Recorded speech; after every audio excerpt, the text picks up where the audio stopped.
Bien, yo creo que ya estamos al aire. Muy buenas tardes a toda la comunidad educativa del Tolima. Mi nombre es Andrea Vivian Gómez. Hoy tenemos el gusto de empezar con una muy bonita conferencia por parte de un invitado muy especial. Pero antes quiero compartirles un poco de poesía. ¿Cuánta gente no se atreve a salir de sus inseguridades, a abrir la llave del armario, a salir de sus miedos, a sobrepasar sus capacidades? Gente que no se atreve a atreverse, gente que no cree en sus propias posibilidades, gente que no abre la puerta por miedo a equivocarse de llave, gente que no decide expresarse, gente que le aterra el rechazo, a no ser aceptado o a desorientarse. Gente, vuestra vida no es un desastre. Romped con vuestras inseguridades. Abrid el armario y que todos vean lo que vales. Los miedos solo existen en los sueños, así que no dejes que te ataquen. Que seas diferente no significa dudar de ti. Disfruta de tus capacidades. Atrévete a quererte. Cualquier cuerpo, sexo, mente, distintas edades. Conseguirás todo si crees en tus posibilidades. Abre la puerta. Usa tu llave. Hay muchas cerraduras y tarde o temprano alguna se abre. Exprésate. No tengas miedo a manifestarte. Di que quieres y lo que quieres. Acéptate y nadie tendrá que aceptarte. Ten en cuenta que quien te admira como yo nunca va a rechazarte. Buenas tardes, bienvenidos de nuevo a la Semana de la Inclusión y la Diversidad. Quiero que por favor, ustedes por el chat, me comenten de manera muy rápida acerca de este mensaje que nos trae el poema. ¿Alguna vez no han podido abrir una puerta? ¿Alguna vez no han podido expresarse? ¿Alguna vez han tenido miedo a manifestar eso que sienten? Entonces, de manera muy rápida en el chat los vamos a leer. Por acá tenemos personas desde Ortega, bienvenidas. Tenemos personas de Mariquita, muy bien, bienvenida Magela. Muy buenas tardes, Lady Magnolia, de la institución educativa Samaria. Tenemos una muy buena conectividad desde Ortega, Tolima. Buenas tardes desde San Antonio, nos dicen por acá. Desde la institución educativa Samaria, sede Chapinero, muy bien. Ortega está súper conectado con todas nuestras redes, con todas nuestras conferencias. ¿Alguna vez ustedes han tenido miedo a expresarse? Esa es la pregunta con la que vamos a iniciar en esta conexión. Nuestra compañera Omar nos va a ayudar también con los comentarios si alguna vez hemos tenido ese miedo a la expresión, hemos tenido miedo a decir lo que sentimos y a expresar eso que llevamos tan dentro. Desde Armero Guayabal, desde la institución educativa Fe y Alegría, también súper conectados con nosotros. Desde Saldaña, Tolima, un CDI, muy bien, excelente. Bienvenidos todos, bienvenidos. Estamos esperando que todas las personas que están conectadas participen. ¿A qué han tenido miedo alguna vez a expresar? ¿Qué han tenido miedo de decir? Desde Natagaima también nos escribe Ortega, otra vez Ortega. Muy bien, me encanta que Ortega está muy conectado siempre. Acá dice, el miedo a veces paraliza y niega realidades. Un saludo, Liliana, docente orientadora del John F. Kennedy. Muy bien, muchísimas gracias por compartirnos acerca de esos miedos. Perfecto, desde Ortega de nuevo. Ortega está súper conectado. Antonia Santos, Julia Esther García, un abrazo para mi coordinadora de la Antonia Santos. Se le quiere mucho. De San Antonio Norelis y Teresa Quintero. Bueno, entonces vamos a entrar en materia porque la idea es que todos aprovechemos hoy la conferencia con nuestro actor, nuestra persona invitada, es un invitado muy especial. Voy a darle paso a mi compañera Nayi Joana, quien nos va a dar la presentación de ese invitado especial. Adelante, Nayi. Bueno, de nuevo, muy buenas tardes. Realmente el día de hoy, esta tarde, nos complace presentarles al doctor Freddy Alexander Romero Guzmán, quien personalmente pues le tengo una profunda admiración. Conferencia Diversidad, una perspectiva desde el enfoque de los derechos humanos. Él es psicólogo de la Universidad de Ibagué, tolimense destacado, trayectoria pues a nivel académica y profesional, especialista en psicología clínica de la Universidad Católica de Colombia, es magíster en psicología de la Universidad del Norte de Colombia y candidato a doctorado en psicología de la Universidad del Norte de Colombia. Entonces, pues, doctor Freddy, le damos la bienvenida y pues por supuesto que agradecer su participación a este evento.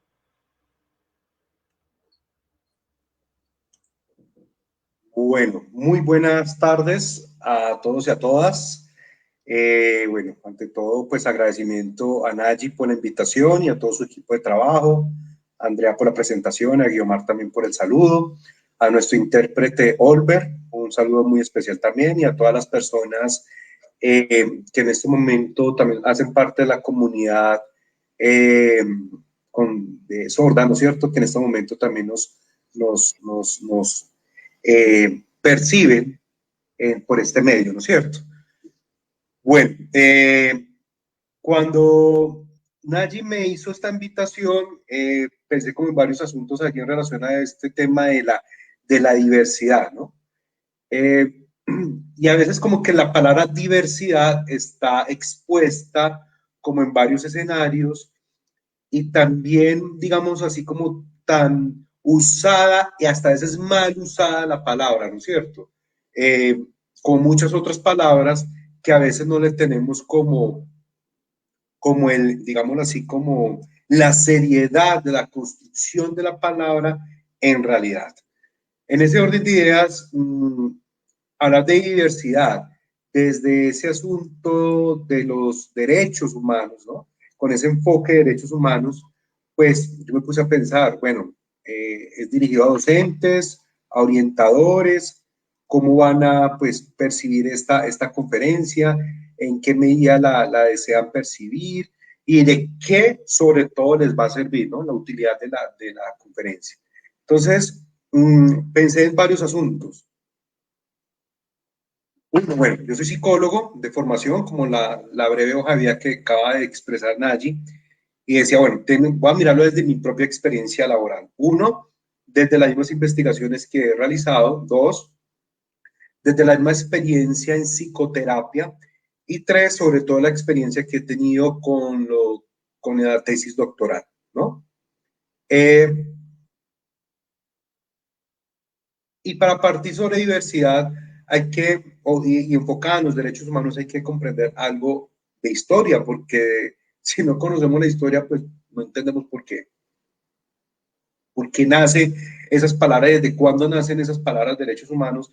Y aunque somos personas con un pensamiento crítico y podemos decir que la, si en realidad los derechos humanos se cumplen, ¿no es cierto? Y a veces desde esa crítica, hoy en día podemos decir, no, nos falta, nos falta, nos falta, y podemos quizás quejarnos, ¿no? También podemos decir, eso es una panacea, pero yo les voy a decir que sí hemos avanzado, o sea, si miramos la historia, sí hemos avanzado. Eh, Desde el mismo documento de Rousseau, el contrato social, desde ahí, en sus ilustraciones, se hablaba ya de un tema de derechos humanos. Y más adelante, gracias al Consejo de Nuremberg, después de la Guerra Mundial, cuando están haciendo la corte marcial a todos los nazis, eso motivó a muchas naciones a decir, definitivamente necesitamos establecer algo en frente de la dignidad humana, y desde ahí comenzó oficialmente, legalmente, a hablar de los derechos humanos. Pues todos sabemos lo que pasó pues en Alemania, aunque desconocemos muchas cosas todavía de la historia de ese suceso fatal, pero eso nos llevó a comprender que necesitamos ese tratado en cualquier estado, ¿no? Pero, ¿qué pasa? Cuando hablamos de derechos humanos, pues inmediatamente pensamos, como su nombre lo indica, en el ser humano, ¿no? Y para pensar que el ser humano tiene unos derechos, ¿por qué los tenemos? Por algo que este discurso que voy a mencionar es transversal en muchos de mis discursos, sea en psicopatología, sea en psicología clínica, sea en psicología ética, ¿no? O en aportes desde lo clínico social, ¿no? Como lo que voy a hacer hoy acá con ustedes. Y es que somos seres sociales y para ser seres sociales estamos atravesados de un lenguaje, ¿no? Pero el lenguaje, pensamos, ok, el lenguaje solamente es de los seres humanos, sí, solamente de los seres humanos. Pero espérate, yo tengo mis gaticos, tengo mis perros, ellos también tienen lenguaje, es lo único que les falta es hablar, dicen muchos, ¿no es cierto? Pues no, ellos se comunican en realidad. Nosotros también nos comunicamos como lo está haciendo en este momento el trabajo de Olver, es una manera de comunicarse. Yo me estoy comunicando también con unas palabras, ¿no? En las cuales hay personas que comprenden esas palabras por un tema cerebral que tenemos allí. Bueno, ¿qué pasa? Los animales no humanos, el gatito y el perrito, tienen derechos animales, claro, pero ¿quién los hizo? El ser humano, ¿ok? Es decir, porque creemos que va a haber un respeto y una dignidad por ellos. Te lo digo por nosotros. Y cuando hablo de ese lenguaje, es decir, que la construcción de ese lenguaje nos llevó a construir cultura, nos llevó a construir representaciones sociales, nos llevó a construir una realidad frente a esa construcción social, ¿no es cierto?, que nos daban, pues, en el entorno que estábamos. Nayib me hizo esta presentación 100% pues tolimense, mi formación académica estuvo allá hasta los 24 años y a los 25 aproximadamente salgo de la ciudad y acá en Medellín y pues hoy en día estoy en Envigado, que hace parte del área metropolitana, vivo hace 10 años aproximadamente. Y hago este recorrido porque, claro, es comprender también muchas de esas cosas que a veces le han ayudado a uno a crecer, no solamente como persona, sino como profesional. Y toco este punto por lo siguiente. Frente a nuestra idiosincrasia tolimense, ¿no es cierto? Nos enseñaron muchos asuntos, muchos valores, muchas normas, pero dentro de eso, que somos muy agradecidos como hijos, ¿no? Es también que estamos agradecidos pues de la formación, etcétera. Pero también hay una formación transversal muy desde la pérdida. Yo, bueno, esto aplica para todo el mundo y aplica quizás para toda Colombia, pero voy a centrarme en nuestra región porque es lo que también he aprendido en otras regiones. Y es que cuando nosotros nos enseñan que tenemos que vestirnos de esta manera, que usar aretes es un estereotipo de unas personas, que tener cabello largo es un estereotipo también de cierta persona o cierta comunidad, ¿no? Usar tatuajes es también se tienen cierta categoría, pues nos salimos de la flexibilidad y de la capacidad mental desde la construcción humana con la que nacimos biológicamente, ¿no? Y apunto a esto para dejar claro algo muy, muy importante, y es lo siguiente. Nosotros, con este discurso, no podemos llegar a imponer a una persona a que crea, piense y sienta de una manera distinta a nosotros. Y hago un ejemplo muy claro, y es un ejemplo sensible, pero tengo que comenzar con lo sensible para llegar a lo que a todo el discurso al que quiero finalmente llegar con ustedes. Muchos de ustedes quizás no están de acuerdo con el aborto. ¿Está mal que no estén de acuerdo? Para mí no está mal, es su posición. Pero yo, por ejemplo, estoy de acuerdo con el aborto. ¿Cuál es el problema de que una persona esté en acuerdo y otra esté en desacuerdo? El problema es cuando no respeto la posición y quiero interferir en la decisión de la persona y se sale de ese marco de los derechos humanos y derechos civiles, además, ¿no? Entonces, yo no puedo decir, no, si yo estoy de acuerdo con el aborto, yo no puedo decir a una persona es que tú tienes que abortar. Si la persona dentro de su condición social, religiosa, creyente, le parece que es terrible, pues no aborte, ¿no es cierto? Ahora, si la condición en pérdida de la vida de la persona, o el niño, el bebé o la madre, pues hay un riesgo, ¿no es cierto?, de la vida, pues el médico habla con pues la madre. Y si la madre está, pues, digamos, en condición de coma o algo así, pues hablará con el padre y las personas que apoyan en ese momento a la madre para tomar esa decisión. ¿Vamos bien allí? O sea, lo que yo quiero decir es que no podemos, o la misma persona que cree en el aborto, no, no abortes porque eso es pecado, eso es malo. No, no hagas eso a una persona que realmente lo quiera hacer porque es generarle culpa a la otra persona. Es decir, uno orienta, y me encanta este grupo porque acá estamos hablando de orientadores, de educadores y orientadores. Y el educador y el orientador no impone una verdad. Para ser un muy buen docente, no se impone una verdad. No se dice, es que es así, o yo soy el profesor y así se hacen las cosas. Eso va en contra de cualquier proceso pedagógico, de cualquier proceso de formación. Y esto que estoy diciendo les pasó a ustedes y a mí. Afortunadamente, pues uno se va educando, está en otros escenarios y uno se da cuenta y dice, chanfle, esto que hicieron conmigo no fue lo pertinente. Y no, tampoco hay que juzgar y señalar a esos profesores porque también tuvieron esta formación. Pero estoy contando esto es para que en esa orientación los invito y las invito a que no impongamos, sino escuchemos, y si no creen que tienen las habilidades, pues para eso están los profesionales en psicología, y dentro de los profesionales de psicología que tienen formación en clínica o en psicoterapia para poder orientar estas problemáticas, ¿no? Porque finalmente es enseñar a la otra persona que vos tenés la responsabilidad de tomar esa decisión, ¿ok?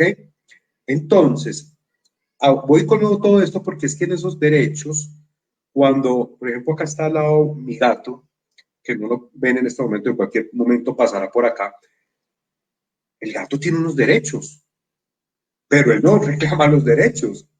Él no va a levantar, amo, yo tengo derecho a comer, tengo derecho a mi arena, tengo derecho a que...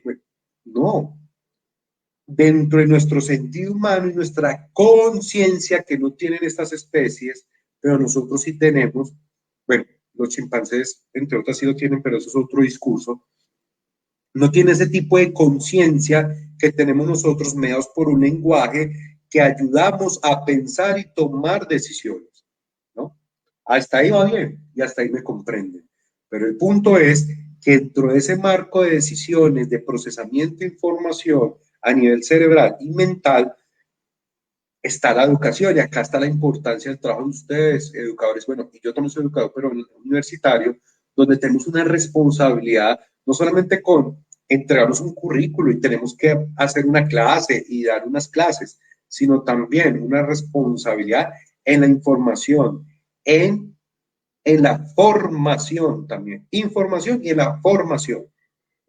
Y que esa información, esa formación nos posibilitemos al otro a pensar, a cuestionar.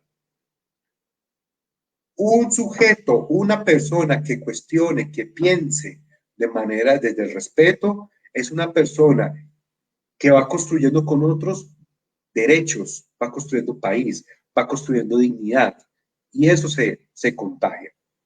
Ya casi todo uno de mis filósofos favoritos,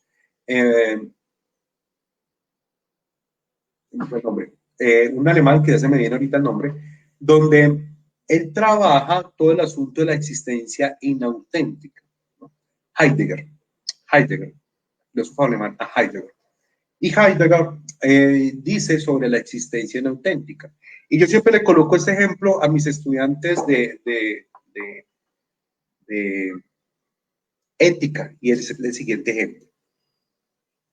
Ustedes van en el taxi de un punto A, que lo recogieron, al punto B, que es el destino, ¿no es cierto?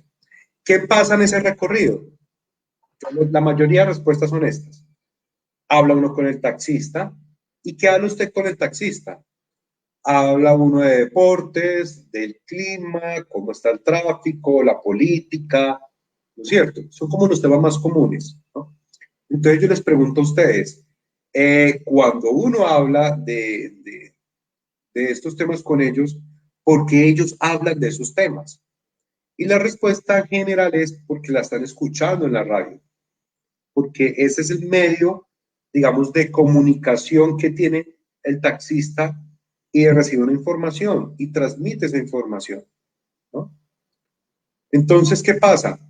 A mí que me ha pasado una o dos veces, pero sí me ha pasado afortunadamente, que uno ve que el taxista tiene un pensamiento crítico diferente, y mire la palabra que va a utilizar, diverso, diverso a lo que generalmente dice la gente.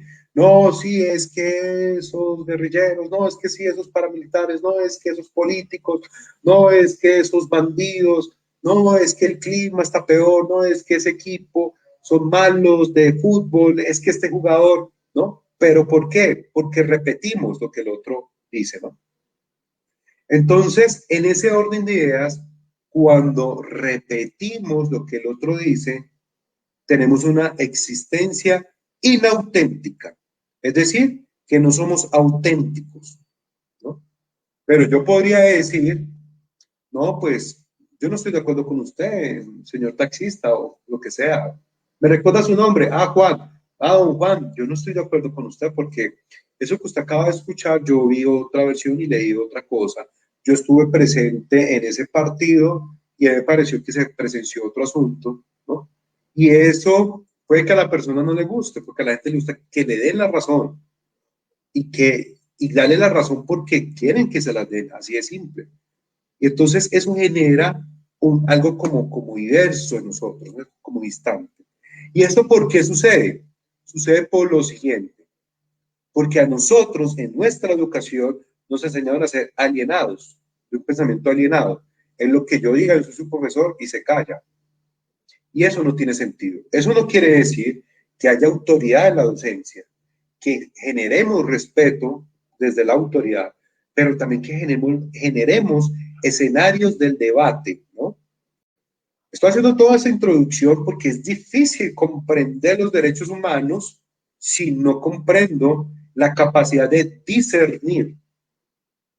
Discernir es esa capacidad de poder no estar, pensar diferente, pensar divergente, no convergente, como siempre nos enseñaron.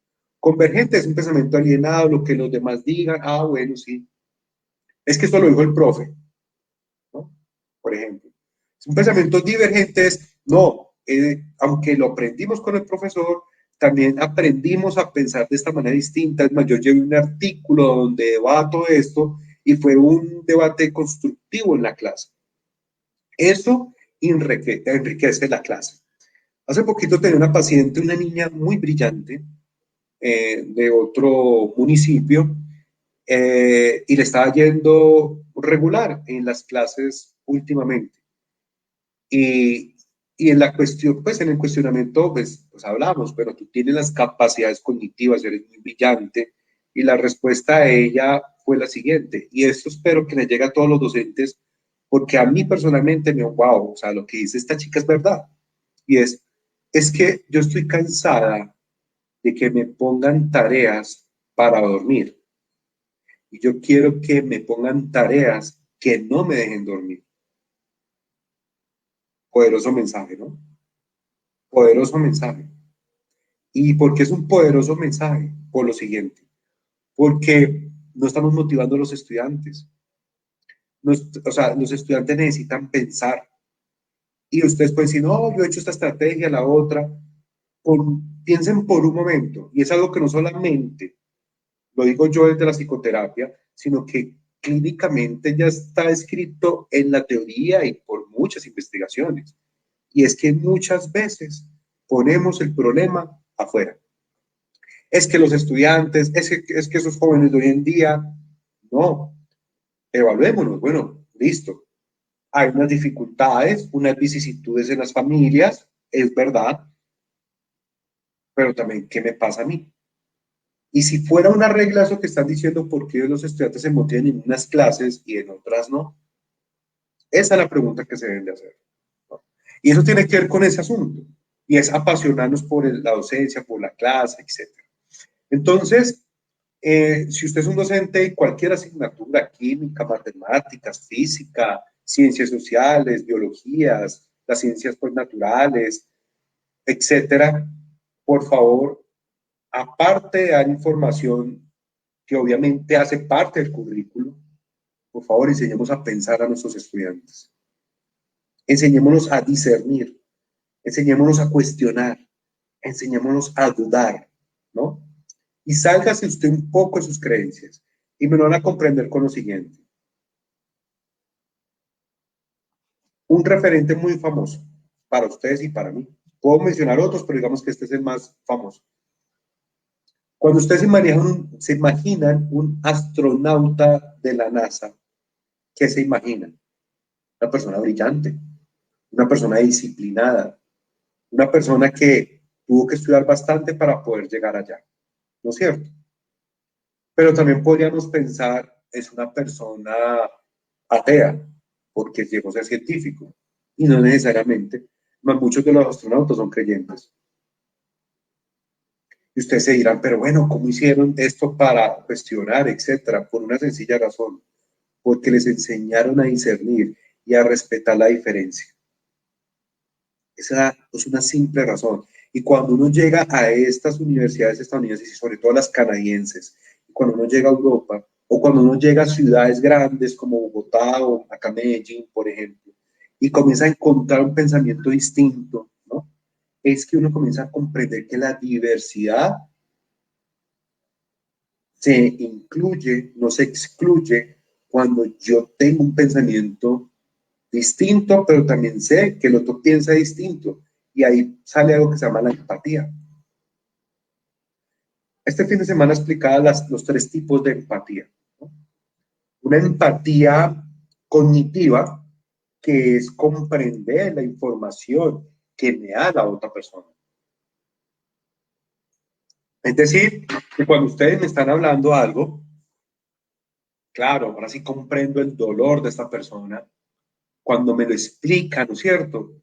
O cuando la persona, usted como profesor, el estudiante te está contando algo, ¿no es cierto?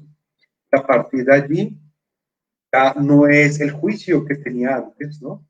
Sino ya es, con razón, ahora sí entiendo el problema del estudiante. Y lo entiendo es porque ya me lo explicó. Eso es una empatía cognitiva. Una empatía emocional es cuando nuestro compañero de trabajo tuvo una pérdida afectiva y vemos que está llorando, está muy afligido, en la cara se le ve y comenzamos a acercarnos y lo lamento mucho, o la frase muy famosa, mi sentido pésame, la que yo utilizo es, estoy aquí, mi sentido de solidaridad y lo que necesite con gusto, ¿no es cierto? Eso es una empatía emocional. Tanto es nuestra empatía emocional que así tu compañero te caiga mal y le pasa eso, vos tratás de acercarte de alguna manera o, o no te acercas, pero por dentro dices, aunque no me caiga bien, espero que pase de este estado muy doloroso, ¿no? Eso es una empatía emocional, ¿no? Y la otra empatía es una empatía, es un interés empático. Es decir, que yo busco ayudar a esa persona de una manera. Estoy aquí para que conversemos, ¿no? Estoy aquí para que sepas que te puedo escuchar, ¿no? Es decir, que es muy, muy ligada con lo emocional y que la otra persona comprenda que estoy ahí. Entonces hay un interés. ¿Y por qué estoy hablando del asunto empático? Porque es que con la empatía vamos a poder entender el derecho de la otra persona. Mis queridos profesionales y mis queridas profesionales, lo siguiente. Cuando hablamos de esa empatía, podemos prevenir algo que no es una enfermedad, no es un trastorno mental, pero sí es un problema de salud pública y es el suicidio. Les ha encontrado en las altas tasas de suicidio que muchas de las personas en estudios forenses, que muchas de las personas que se suicidaron en realidad no se querían quitar la vida. Dato interesante, ¿no? Y ustedes dirán, pero ¿cómo saben si ya se suicidó, se quitó la vida? Pues ¿cómo? Pues por los estudios forenses, porque se dan cuenta de todas las entrevistas alrededor, todo lo que se hace allí en psiquiatría, psicología, medicina forense, que la persona realmente no se quería quitar la vida. ¿Qué es lo que necesitaba? Ser escuchada. ¿Qué es lo que necesitaba? Ser más incluida. Entonces, voy a hablar de un problema muy común hoy en día, el tema de la orientación sexual, ¿no? Aún se señalan personas con orientación sexual diferente a la de muchos, que es la heterosexualidad. Entonces, por el hecho de yo ser heterosexual, me da derecho de excluir a la otra persona, de decir, no, yo respeto eso, pero ese pero ya estás excluyendo, no estás incluyendo, ¿no? Bueno, nada, normal, sí, es una persona que tiene los mismos derechos, tiene otros deseos, otra manera de mirar el mundo, y ya, ¿no es cierto? Pero eso tenemos que comenzar a cambiar y transformarnos en las instituciones educativas, en los colegios, en la primaria, en las universidades. Entonces, este proceso empático permite que seamos mucho más incluyentes que excluyentes, ¿no? En ese orden de ideas, también yo hablaba en esta conferencia la semana pasada sobre la compasión y la diferenciada del pesar. Pesar es cuando a cada rato yo estoy dando limosna a alguien. Entonces, en cualquier semáforo doy limosna, doy limosna, doy limosna. Eso es pesar. Compasión es cuando siento empatía por el problema de la otra persona y trato de ayudarle de una manera distinta, ¿no? Y esa manera distinta es, bueno, ¿a qué te dedicas? ¿Qué podemos hacer? O un mercado, no darle la limosna porque entonces la tiene más fácil, ¿no? Porque es que el pesar bloquea emociones y no te da la solución de problemas. Y vamos a tener la otra por pesar, pero no realmente voy a ser incluyente, hasta soy excluyente muchas veces con el pesar. Mientras que con la compasión soy incluyente. Ven, te escucho, ¿cuál es tu problema? No siento lo mismo que tú sientes, pero esa sensación me hace sentir muchas cosas y créeme que estoy acá y trataré de poder sentir lo que vos sentís, ¿no? Y eso permite que la otra persona se sienta agradecida, se sienta incluida, ¿no? Entonces, cuando hablamos de esa diversidad, pues siempre estamos pensando en el asunto, por ejemplo, de género, ¿no es cierto? Y sí, digamos que es lo que más se ha hablado. Pero hay otros asuntos de diversidad que no necesariamente tienen que ver con el género o la orientación sexual. Gustos musicales, culturas o subculturas urbanas, por ejemplo. Y personas, por ejemplo, que tienen decisiones en relación a tener hijos o no. Personas que pertenecen a comunidades góticas, frikis, etcétera, ¿no? Eso se trata de la diversidad. La diversidad no es otra cosa que utilizar un pensamiento crítico, utilizar un pensamiento divergente, aprender a discernir, ¿no? Aprender a ser empático y tener existencia auténtica. Cuando yo soy auténtico, puedo comprender mucho más el problema del otro. Así de simple es. Se puede comprender muchísimo más. Entonces la invitación es utilicemos más estos medios. Mire, les voy a decir algo, porque yo también pasé por la misma educación de muchos de ustedes. Yo tengo 40 años y pasé por esa misma estructura que tuvimos muchos de los que estamos acá. Cuando yo aprendí, no solamente por mi experiencia laboral y profesional, sino también por mi propio proceso personal, porque nosotros los psicólogos, para poder hacer responsables con nuestro ejercicio clínico, pues debemos también de estar en nuestros procesos clínicos. Y aprendí que una de las cosas que nos enseñaron, ¿no es cierto?, es a que el ego esté ahí y que el ego es un asunto de no aprender, es como un aprendizaje a no perder. Y es que yo tengo la razón. Y yo sé que la docencia nos cuesta, ¿no? Y porque creemos que estamos en una posición del ego más alta. Cuando ustedes aprendan a administrar su propio ego y a ser más humildes, créanme que no solamente con el bagaje y la experiencia que tienen ya académica, también con la humildad les va a ayudar a ser muchísimo más personas y van a tener más alto crecimiento y van a poder comprender a la otra persona. Y me lo van a entender con lo siguiente. Todos acá tenemos una profesora o un profesor que recordamos con mucho cariño. Y pensemos en esa profesora, en ese profesor. ¿Qué hizo? Uno, tuvo muchísima empatía. Y tuvo esa empatía cognitiva. Ah, ahora sí entiendo, Freddy, por qué es que tú no fuiste a la clase. Ahora sí entiendo por qué le hablaste mal a este compañero. Comienza a sentir esa empatía emocional. Comienza, claro, hijo, ven, siéntate, no llora todo lo que quieras y ahora sí comprende un poco más, ¿no? Llora. Una empatía, un interés empático. Ah, listo, entonces aquí estoy para ayudarte, si quieres hablamos con tus padres, etcétera. Un interés social, además. Bueno, vamos a manejar este asunto, vamos a trabajar hoy, por ejemplo, el respeto, ¿no? Eh, Juan, usted que es el que más hace por allá desorden, vamos a hacer una cosa. Más que castigarte, ven, vas a tú liderar este ejercicio.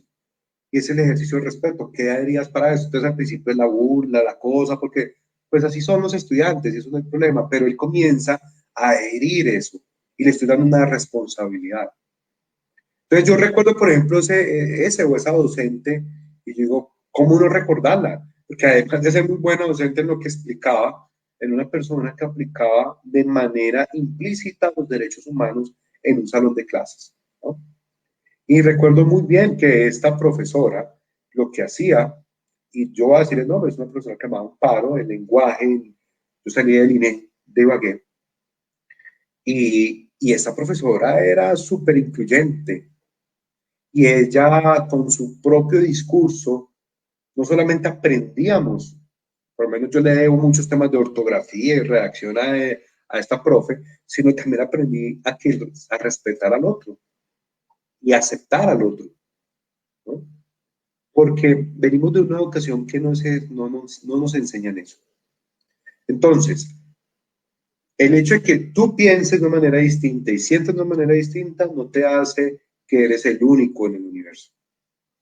Una cosa que ayuda muchísimo, y yo pienso que muchos de acá han salido del país, eh, es conocer cómo se comportan las personas de otra manera distinta y pensar, wow, esto no lo veía en el colegio, en mi casa no son así. Y cuando comenzamos a tener ya parejas, entonces uno tiene una chica donde la familia se comporta de manera distinta a la familia de uno, ve, se comportan distinto porque piensa uno que tiene que ser una regla y un guión que todos tienen que comportarse igual. Y a partir de eso es cuando uno comienza a crear su propia estructura y su propia autenticidad, basado en un principio ético sencillo. ¿Y cuál es el principio ético? Cuidado de sí y cuidado del otro. Desde el principio de la autonomía, de la responsabilidad, de la beneficencia, de la no maleficencia, ¿no? Es decir, que siempre esté orientado al cuidado mío y al cuidado del otro. Así de simple. La moral debe estar en nosotros, sí, no ser moralistas, eso sí, los invito a que lo reflexionen.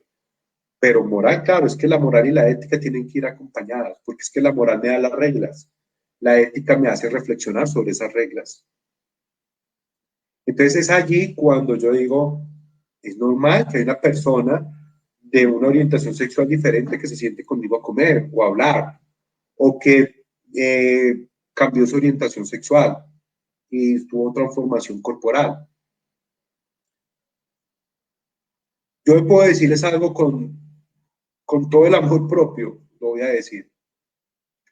De las cosas más lindas que yo he tenido en la docencia, no solamente es que me agradezcan muchos profesionales por su formación, sino aquellos y aquellas, sobre todo aquellas, porque la mayoría son mujeres a las que les doy clase, cuando tomaron su decisión de orientación sexual o de cambiar género, siempre he recibido los mejores agradecimientos a personas porque fueron personas que se dieron cuenta que eran personas que las podíamos escuchar y las podíamos orientar, porque finalmente lo que hicimos fue que ellas fueran como realmente querían ser, o que ellas fueran como ahora ellos quieren ser, o ellos como ahora ellas quieren ser. Y usted no sabe la satisfacción que genera eso, porque no solamente ayuda a una persona a construir su ser, su autenticidad, sino también salve una vida. Porque una persona que podría estar propensa a una posible conducta suicida o a una posible patología psicológica, como una depresión mayor, un trastorno de personalidad, etcétera, ¿no? Entonces, para terminar, en mi tesis doctoral yo trabajé todo el tema violencia, la legitimación de la violencia en niños y niñas en Antioquia. Y basado en una teoría que es la teoría de Bandura, una teoría sobre desconexión moral. Cuando nos desconectamos moralmente, legitimamos violencia. Y cuando pensamos en violencia, pensamos quizás en guerrilla, en BACRIM, en delincuencia común. Pero también existen microagresiones y microviolencia. Cuando uno en un salón de clases comienza a excluir a alguien, eso es un acto de violencia. ¿Sí? Cuando comenzamos a excluir porque cree en una religión diferente o no cree en una religión porque lee algo distinto a lo que usted lee o porque le gusta un sexo que es diferente al que a usted le gusta y que usted cree que esa persona tiene que gustarle lo que a usted le gusta, ¿no? Estamos ejerciendo violencia y estamos desconectándonos moralmente y éticamente. ¿Cómo hacemos para no desconectarnos? Muy sencillo. Primero, tener conciencia de sí. ¿Quién soy yo en el mundo? ¿Quién soy yo para establecer ese tipo de cosas? Y que reconocerme mis errores, reconocerme como ser humano y reconocer mis emociones para poder reconocer al otro. Así de simple. Obviamente, como uno creció en una sociedad con ciertos rasgos homofóbicos, no se puede aceptar la homosexualidad. Y uno presta servicio, yo presta servicio en la policía. Y eso aún se fomenta más en estas instituciones. Pero ya cuando uno comienza a estudiar carreras desde las ciencias sociales o las ciencias humanas, ¿no? Comienza a ver las cosas distintas. Es allí cuando un día me senté con con un primo, la otra persona no le hice esta pregunta, solamente a un primo, y le pregunté lo siguiente, y fue, ¿qué es lo que te llevó a ser homosexual? Dijo, es un deseo. Dijo, primo, usted cuando ve pasar a esa mujer, ¿por qué le llama la atención? Le dije, pues todas las cosas que uno dice de hombre hacia una mujer. Yo le dije, pues eso mismo que vos sentís de una mujer, lo que yo siento de un hombre. Si pasa ese hombre que está, ¿usted sentiría eso? No, primo, no sentiría eso. Claro, y yo te entiendo y te comprendo, porque yo tampoco, pues, sentía lo mismo que tú sientes por una mujer. Desde ahí comencé a comprender un poco más y decía, claro, es que esto no nos lo enseñaban así. Y con esos niveles de empatía comenzamos a construir una sociedad basada en derechos humanos, basada en derechos civiles. Por ejemplo, un discurso que va en contra de todo derecho humano y todo derecho civil es el siguiente. Es que ustedes me tienen, yo no estoy de acuerdo con la homosexualidad y ustedes tienen que respetar mi decisión y mi posición. Pues mi querido y mi querida, cuando usted está diciendo eso, está diciendo un discurso en contra de los derechos humanos y en contra de los derechos civiles. Si no lo sabía, se lo estoy diciendo. Entonces, ¿qué puede decir? Es una cosa distinta a decir, no, yo respeto cualquier condición sexual y ya. Ahora, la mía está clara, pero cada uno es libre de tomar la decisión que quiera. ¿Ven? ¿Ven lo distinto? Porque cuando uno dice, es que yo tengo derecho a decir que estoy en contra de esto, pues estoy haciendo un acto agresivo, un acto violento además, ¿no? Porque estoy yendo en contra del derecho de la otra persona.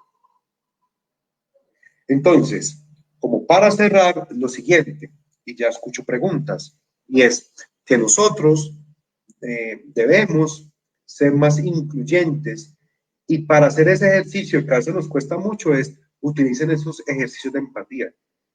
Escuchen. La otra persona necesita o requiere ser escuchada. La otra persona requiere ser comprendida. La otra persona requiere de ser, o sea, ser entendida desde la empatía para poder entender y comprender al otro. Obviamente a nosotros los psicólogos, bueno, y les digo, no todos los psicólogos aplican esto, porque también conozco psicólogos que no hacen este ejercicio, pero tenemos una ventaja porque hemos hecho este trabajo, estos entrenamientos, pero es algo humano. Hay una cosita en el cerebro por aquí que se llama la ínsula cerebral. La ínsula cerebral es una parte del cerebro que me lleva a sentir empatía por el otro. ¿Listo? Y esa empatía quiere decir que ya biológicamente la tenemos, es decir, que no tienes que estudiar psicología para esto. Entonces, seamos más empáticos, despertemos más el asunto de la escucha y de la empatía, a discernir, a respetar, y eso vamos a tener una ciudad muy distinta, más incluyente, más respetuosa. Bueno, espero que haya servido mi conferencia, bueno, o esta relatoría con ustedes aquí delante de todas las personas, sean en Tolima, los profes, las profes, los y las orientadoras, y nada, de verdad agradecido por la invitación y escucho preguntas.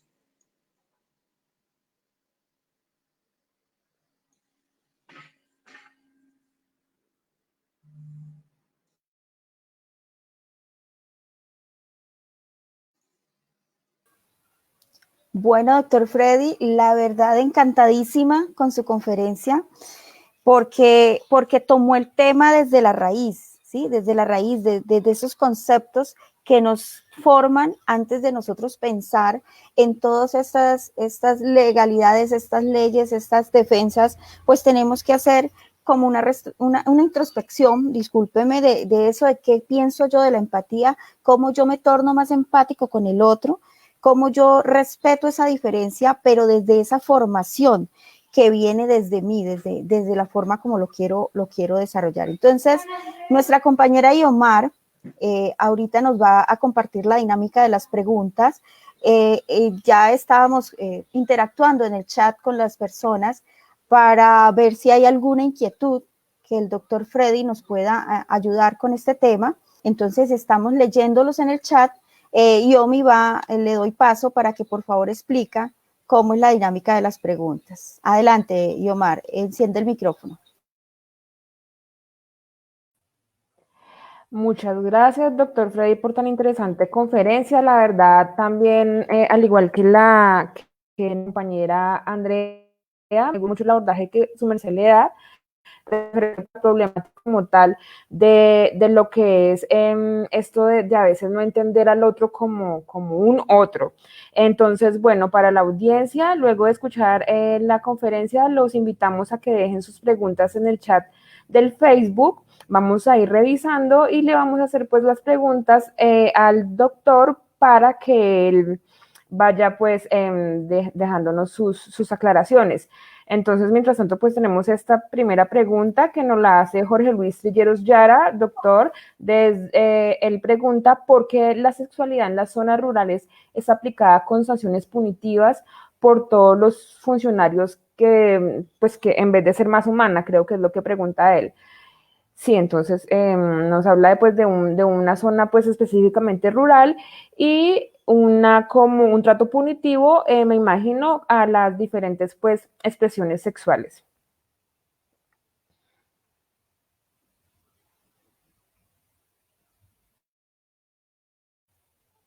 Creo que está apagado el micrófono. Sí, ya. Listo. Gracias, Yomi. No entendí bien la pregunta. Bueno, él dice por qué la sexualidad en las zonas rurales es aplicada con sanciones punitivas por todos los funcionarios que pues es más humana. Imagino que lo que quiere preguntar es por qué en la zona rural a las diversas expresiones sexuales, pues diferentes a las típicas, me imagino, o a las más comunes, se les da un trato pues punitivo y no un trato más humano por parte pues de funcionarios públicos, creo que es lo que quiere decir, o de autoridades pues de la comunidad. Claro, es una pregunta muy interesante y yo hablando de inclusión, y esto podría sonar excluyente, pero es que no es así. Y es lo siguiente, es que es por la misma falta de formación en derechos humanos, la misma falta de educación y el ejemplo que tiene que dar el administrador público, ¿no? Desde el alcalde hasta sus secretarios, etcétera, ¿no? Ese es el problema. Y también las mismas instituciones. Es más, Yomi, y es que las mayorías, a veces de los procesos de bullying y todo, también se dan con los mismos docentes hacia los estudiantes. Entonces es un tema de formación. Yo invitaría, yo siempre he dicho que los temas de educación tienen que ir de la mano con procesos políticos, no politiqueros, pero sí políticos. Y donde hay que sensibilizar al político y decirle, mira, es que esto va a ayudar a la región. Trabajar con estos asuntos, hacer capacitaciones a las diferentes zonas rurales, a los pueblos, y eso que aprendimos nosotros, o sea, es que no, muchos de nosotros venimos hasta a veces de, bueno, yo no vengo de una zona rural, mi familia sí, pero a lo que voy con esto es por qué no devolver esa formación también si no la posibilita a estas entidades gubernamentales, ¿no? Entonces, a lo que voy acá con la persona que hizo esta pregunta, que es muy interesante, es, eso se puede trabajar haciendo capacitaciones, sensibilizando esas capacitaciones, que esos gobernantes comprendan y darles una conferencia muy parecida a la que les acabo de dar hoy, con mucho más elementos, con mucha más profundidad, con muchos más elementos teóricos, técnicos, explicarles con estudios, no hablarle por ahora, sino con estudios, decirle, es esto lo que puede ayudar a una región, ¿no es cierto? Y posibilitar esos asuntos. Y sacarlos de ese miedo. Es que, sí, mira, uno de los problemas más grandes para capacitar a la gente en estos temas tiene que ver con el miedo. Entonces tienen miedo no, es que vinieron a hablar de esto, ahora todos nuestros hijos van a volver homosexuales. Eso no es así, eso tampoco es así. O hay peores problemáticas pensando que nuestro hijo o nuestra hija se va a volver homosexual. Entonces, problemas de consumo de sustancias, de conducta suicida, de trastornos mentales, problemas de aprendizaje, una cantidad de cosas que sí son de objeto y esto no es un problema. Entonces, es sensibilizar a estos entes gubernamentales y a estas personas. Créeme que donde se pueda resolver este asunto con ellos, capacitarlos y donde haya un compromiso del Estado, o en este caso estamos hablando del Tolima, de la gobernación del Tolima, y impactar a todos los entes rurales, sería genial.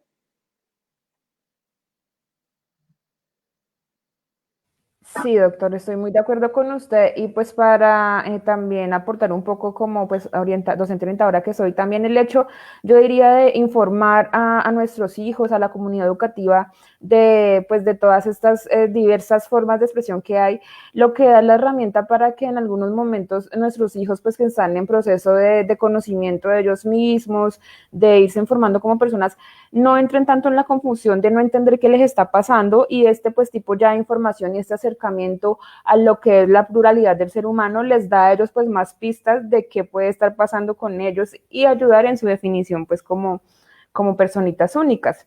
Eso quería agregar. Bueno, entonces también otra pregunta nos la hace entonces Giselle Gómez Arango.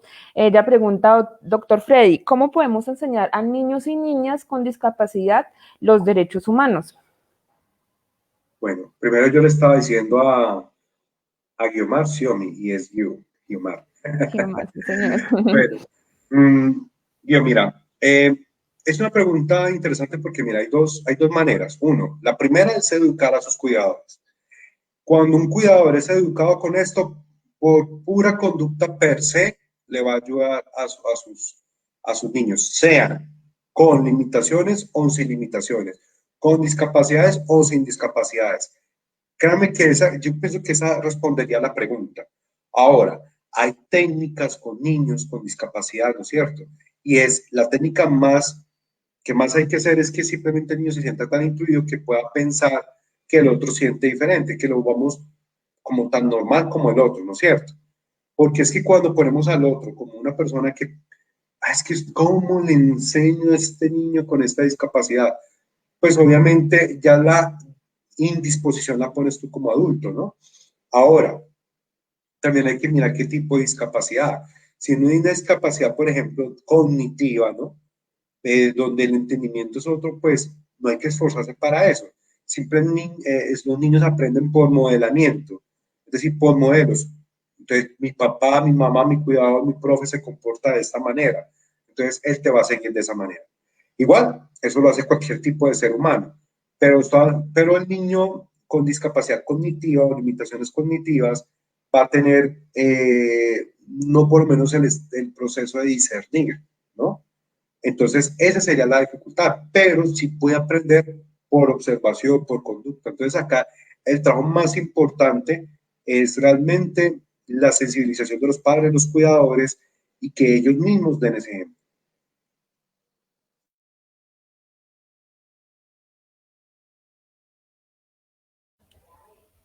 Ok, sí, entonces sería como la estrategia, pues, entender de qué trata, pues, cada uno de nuestros niños con discapacidad y desde el ejemplo, que de hecho, pues, funciona muy bien en todos los casos, replantear y ayudar a fomentar esta perspectiva de derechos humanos en el trato que se puede dar en nuestra vida cotidiana. Me parece muy, muy buena la apreciación. Muchas gracias, doctor, por estas respuestas tan coherentes y pues tan humanas que nos da. Lo dejo entonces con Naye para hacer el cierre de la conferencia. Y muchas gracias a todos los que participaron y a los que dejaron pues sus inquietudes. Bueno, pues muchísimas gracias. Ya lo mencionó pues Yomar, doctor Freddy Alexander, por acompañarnos el día de hoy. Igualmente a todos ustedes, pues los que ingresaron pues a este evento. Los invitamos a que se conecten el jueves a las 9 de la mañana por este mismo espacio de Facebook Live de la Red de Docentes Orientadores de Tolima.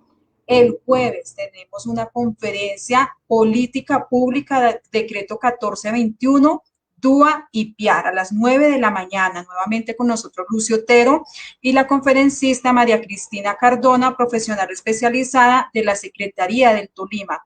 Y a las 3 de la tarde, conferencia La inclusión en la educación superior por el doctor Diego Fernando Castiblanco Franco.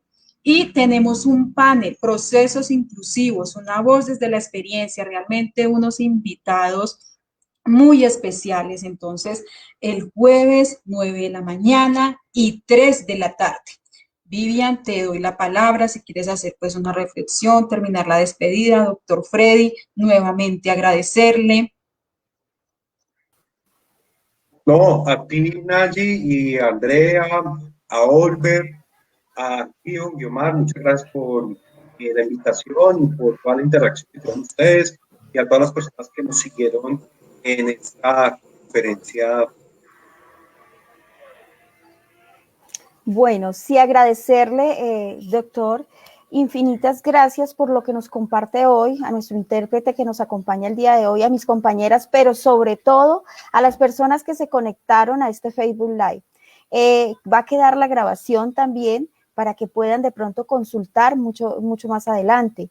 Le cuento, doctor Freddy, hay muchísimas agradecimientos, felicitaciones, excelente exposición, muchas gracias por la capacitación. Bueno, comentarios muy positivos respecto a lo que nos trajo y nos enseñó hoy, lo quería compartir. Y a todas las personas que están conectadas de nuevo, muchísimas gracias. Esto es una partecita. Lo que nosotros hoy hemos aprendido aquí, nuestra misión es poderlo replicar, reflejar en nuestra sociedad. Entonces, creería que no es nada más por hoy. Muchísimas gracias a quienes nos acompañaron y pues terminamos en estos momentos. Mil y mil gracias. Bueno, hasta luego. Muchísimas gracias. Gracias, doctor. Gracias, Olver. Chao, Andrea. Chao, Nayi.